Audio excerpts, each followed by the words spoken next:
దురదృష్టం ఏంటంటే చాలా బ్యాడ్ లక్ ఏంటంటే మేము కూడా ప్రభుత్వం ఏర్పడిన తర్వాత కనీసం ఒక 6 మాసాల సమయం వాళ్ళకి ఇవ్వాలని మేము అనుకున్నాం.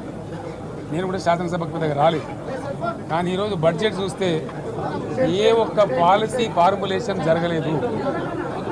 రాష్ట్రానికి సంబంధించినటువంటి ఏ ఒక్క విషయంలో కూడా ఈ అర్బక ప్రభుత్వం ఇప్పటి వరకు పాలసీ ఫార్ములేషనే చేసినట్టుగా కనపడలేదు. వ్యవసాయం ఉంది, మాకు స్పష్టమైన అవగాహన ఉండే ఈ రాష్ట్రంలో వ్యవసాయ స్థిరీకరణ జరగాలని మేము 2 పంటలు కూడా ఇచ్చినాం రైతు బంధు. వీళ్ళు ఎగ్గొడతామని చెప్తా ఉన్నారు. మేమేదో రైతులకు ఇచ్చిన డబ్బును దాన్ని పాడు చేసినాము, చెడగొట్టినాము, దుర్వినియోగం చేసామన్న పద్ధతిలో దురదృష్టకరమైన వ్యాఖ్యలు చేస్తూ ఉన్నారు. అంటే ఇది పూర్తిగా రైతు శత్రు ప్రభుత్వం అనేది తెలుస్తూ ఉంది. ధాన్యం కొనుగోలు చేయలేదు, విద్యుత్ సరఫరా చేయడం లేదు, నీళ్లు సరఫరా చేయడం లేదు, చాలా ఇబ్బందులు పెడతా ఉన్నారు.